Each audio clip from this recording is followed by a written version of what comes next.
अस्सलाम वालेकुम वरहमतुल्लाहि वबरकातुहू। आप देख रहे हैं ए रहमान ऑफिशियल। मैं आपका भाई आरिफ रहमान।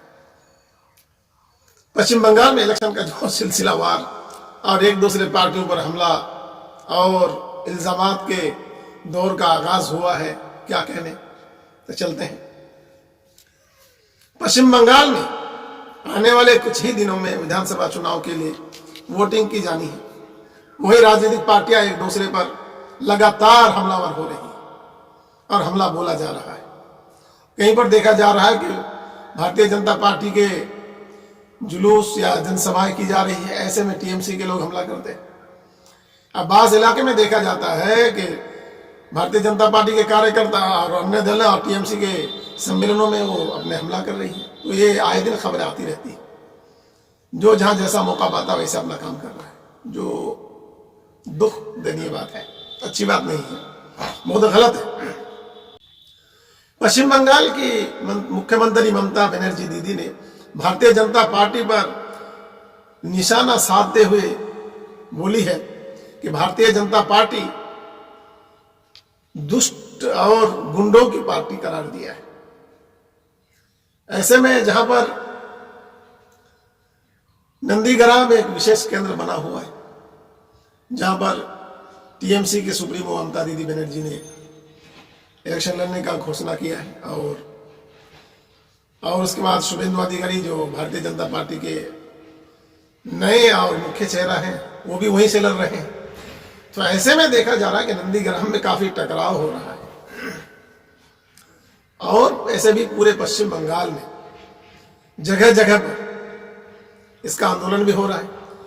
और जो सोशल मीडिया पर कुछ बातें ट्रेंड कर रही है कि भारतीय जनता पार्टी को पश्चिम बंगाल में इलेक्शन लड़वाने के लिए लोग नहीं मिल रहे। मैं किसी का तो नाम नहीं लूंगा, पर आपको सिर्फ शॉर्टकट में बता देता हूं। पहले कलियागंज का वाकया बता। कलियागंज में जब एक आदमी ने भारतीय जनता पार्टी से नामांकन दाखिल किया इलेक्शन लड़ने के लिए, उसकी बीवी ने उसका विरोध किया।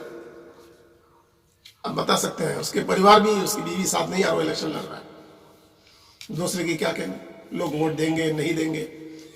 ऐसे में एक कांग्रेस की नेत्री है, उसके शौहर को भारतीय जनता पार्टी ने टिकट दे दिया, नामांकन उसका जो नाम घोषित किया है। वो भारतीय जनता पार्टी कह रही इलेक्शन लड़ लो, वो कह रहा नहीं, मैं तो हूं ही नहीं भारतीय जनता पार्टी से, मैं तो टीएमसी का कार्यकर्ता हूं। भारतीय जनता पार्टी कह रही ले लो लड़ लो, तो नहीं मुझे नहीं लड़ना।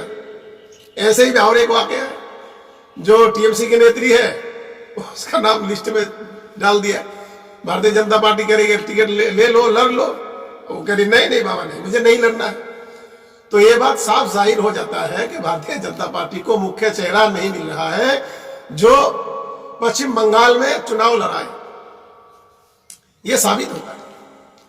और ऐसे भी पश्चिम बंगाल में भारतीय जनता पार्टी के पास जो चैलेंज है, जिसके कारण भारतीय जनता पार्टी को हार का सामना करना पड़ सकता है, पर अपने दाव पेच पूरी तरह लगा रही है।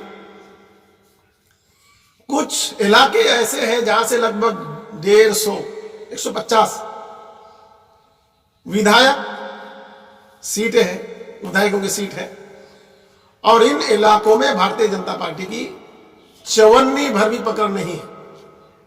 अब भारतीय जनता पार्टी 200 प्लस की दावा कर रही है और उनके जनसभा में लोग नहीं आ रहे हैं। आनंद बाजार का जो आनंद बाजार पत्रिका बंगला अखबार निकलता है, उसमें साफ लिखा है कि भारतीय जनता पार्टी के बड़े से बड़े लीडर आ रहे हैं और जनसभाएं कर रहे, पर कुर्सियां खाली दिख रही है, मैदान खाली दिख रहा है। ये क्या हार के संकेत है? तो ऐसे में भारतीय जनता पार्टी को जबरदस्त इलेक्शन लड़ रहा है, हर अपने हथकंडे अपना रहे। कल अपना घोषणा पत्र भी जारी किया है। और ऐसे ही तो पश्चिम बंगाल में हथकंडे कहीं सारे फेल ना हो जाए और पश्चिम बंगाल में टीएमसी की सरकार जबरदस्त अपग्रेड होकर फिर सत्ता में आ सकती है, क्योंकि मुस्लिम वोट बहुत ज्यादा पकड़ में है। और ऐसे में मुस्लिम वोट तो बटेगा, मगर फिर भी टीएमसी पहले से ज्यादा मजबूत भी होगा। और उसमें जो लेफ्ट पार्टियां जो जोट है, कांग्रेस, सीपीएम और ISF, इनको भी कुछ सीटें मिलेंगी, ये भी मजबूत होगा, मगर सरकार बनाने में विफल हो सकता है, कहना मुश्किल है। तो भारतीय जनता पार्टी ने जहां पर CAA का मुद्दा बनाया, जो लोग यहां पहले से रह रहे हैं, नागरिक हैं, तो उनको अब क्या दोबारा आपका CAA के अंदर आकर वो अपने सब कुछ लुटाकर मुफ्त में अपना या फोकट में सरकारी जमीन में किसी तरह गुजर बसर करेंगे? सरकार को सोचना चाहिए, जबकि भारतीय जनता पार्टी का ये एक नीति रहा है कि थोकना फिर उसको चाट लेना। अन्य जगह पर CAA पर बात करने से पीछे हट रही है, फिर बंगाल में उसी का मुद्दा बना रही। क्या है सब? लोगों को कितना बेवकूफ बनाना चाहती है भारतीय जनता पार्टी। उन्नयन कामों की बात नहीं करती, ये सिर्फ देश को तोड़ने, समाज को तोड़ने की ही नीति करती है। ये भारतीय जनता पार्टी को वक्त से पहले अपने अंदर सुधार करना चाहिए।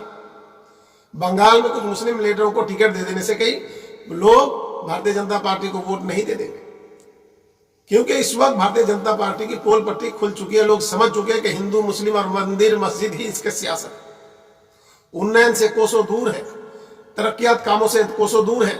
बंगाल में भारतीय जनता पार्टी आती है तो बंगाल का खार हो जाए, क्योंकि जिन राज्यों में भारतीय जनता पार्टी की हुकूमत है वहां पर उन्नयन नाम की चीज नहीं है।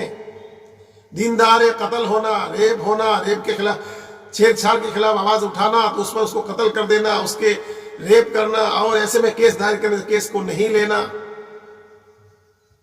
तो ये सब भारतीय जनता पार्टी का रिकॉर्ड है उत्तर प्रदेश का और दीगर जगहों का, उनके जहां पर भारतीय जनता पार्टी शासित राज्य है उन जगहों में। मॉब लिंचिंग, कब तक ये सब करेंगे? और लोग अब समझ चुके हैं भारतीय जनता पार्टी के पोल पट्टी, उसके बहकाव में आने वाले नहीं है, कुछ भी हथकंडे अपना ले। पश्चिम बंगाल के लोग चौकन्ना है।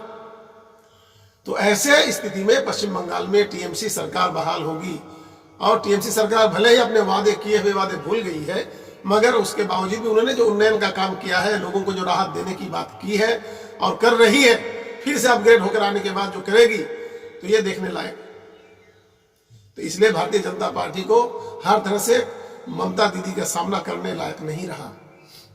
भारतीय जनता पार्टी में कोई ऐसा चेहरा ही नहीं है जो ममता बनर्जी का मुकाबला कर सके।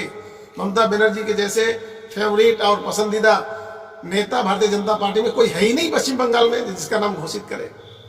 तो मेन मुद्दा तो यही होगा कि भारतीय जनता पार्टी का हार का एक मुद्दा ये भी हो सकता है। तरक्की और उन्नयन कामों की बात छोड़ दो, CAA की बात छोड़ दो, तो पश्चिम बंगाल में TMC की सरकार फिर से बहाल होगी। इसके मुकाबले में भारतीय जनता पार्टी कहीं भी खड़ा नहीं हो सकती, इसका मुकाबला नहीं कर पाएगी। तो TMC की सरकार बहाल होने की भरपूर संभावना दिख रहा है। आप हमारे साथ बने रहिए ताजा अपडेट के साथ।